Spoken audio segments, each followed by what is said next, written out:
सुप्रभात। बाबा कहते हैं, मेरे प्यारे बच्चे, जानता हूँ यहाँ तक आने के लिए तुम्हें बहुत कुछ खोना पड़ा। जितना तुम मेरे करीब आए उतने ही कुछ रिश्ते दूर भी गए हैं।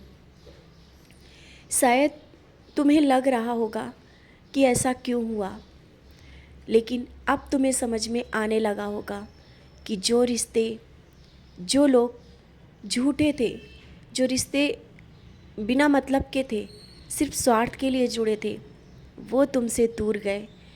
कुछ चीज़ें तुम्हारे सामने ऐसे आई जिन पर तुम्हें विश्वास नहीं हुआ कि क्या ऐसा भी हो सकता है।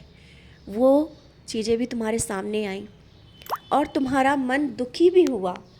मैं जानता हूँ ऐसा नहीं है, तुम्हारा मन बहुत दुखी हुआ, उदास भी हुआ। उस पल मैं तुम्हारे साथ था। मैं जानता हूँ तुम्हारे पास प्रश्न है कि तुम्हारे जीवन में ऐसा क्यों होता है। जिसको तुम अपना कहते हो, जिसे तुम बहुत करीब जिसके जाना चाहते हो, वही बाद में धोखा दे देते हैं। बच्चे, निराश मत हो, ये प्रकृति का नियम है। और कुछ चीज़ें ऐसी भी हैं जो मैं उनसे दूर रखना चाहता हूँ। मैं नहीं चाहता हूँ कि तुम उन झूठे रिश्तों को लेकर के और बनावटी लोगों के साथ रह कर के अपना जीवन व्यर्थ करो। तुम्हें जीवन में आगे बढ़ा रहा हूँ। आगे बढ़ना है सच्चाई के रास्ते के साथ, इस तरह से के लोगों के साथ नहीं। और जो अभी मुसीबत आई है, जिसे तुम कह रहे हो कि हाँ बहुत बड़ी परेशानी है, इतनी बड़ी कोई परेशानी नहीं है। जब मैं हूँ, बड़ी से बड़ी मुसीबत वो टल जाएगी।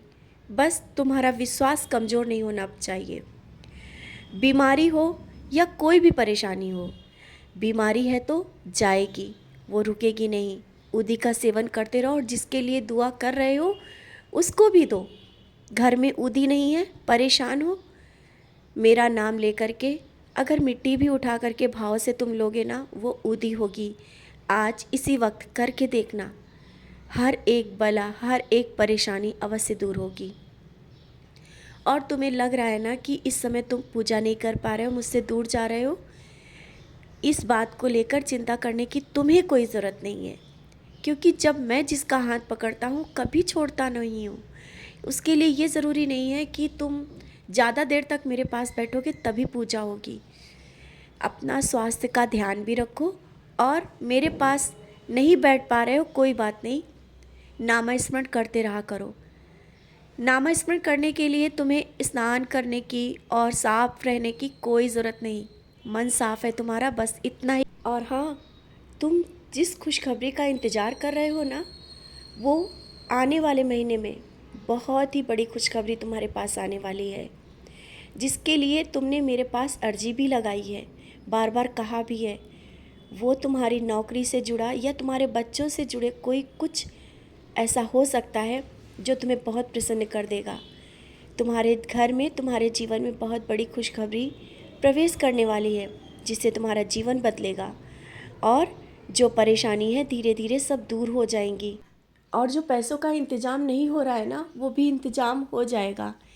तुम्हें किसी से मांगने की ज़रूरत नहीं है, सिर्फ तुम मेरे पास बैठो। मैं नहीं चाहता हूँ कि तुम किसी के आगे बार बार हाथ फैलाओ, और मैं अपने बच्चे को इस तरह से नहीं देख पाता हूँ। अब तुम्हें समझ में आ गया होगा। जो आज तुम्हें लग रहा है ना कि लोग ऐसा क्यों कर रहे हैं, मैं नहीं चाहता हूँ। मैं इंतज़ाम कर दूँगा, और जो देना चाहेंगे वो अपने आप स्वयं आएंगे और तुम्हें देंगे। जल्दी ही तुम्हारा वो कार्य पूरा हो जाएगा। आने वाला महीना तुम्हारे लिए बहुत बड़ी खुशखबरी लेकर के आएगा। तुम नौकरी के लिए बार बार अर्जी लगा रहे थे ना, नौकरी भी मिल जाएगी, बहुत ही जल्दी होगी। तुमने सबूरी रखा, सबूरी का फल अब मिलने वाला है। बेसब्री से जिन चीज़ों का इंतज़ार कर रहे थे, कुछ चीज़ें ऐसी थी जो बिगड़ती हुई तुम्हें दिख रही थी। लग रहा था ना कि सब कैसे सही होगा, सब कुछ सही होगा।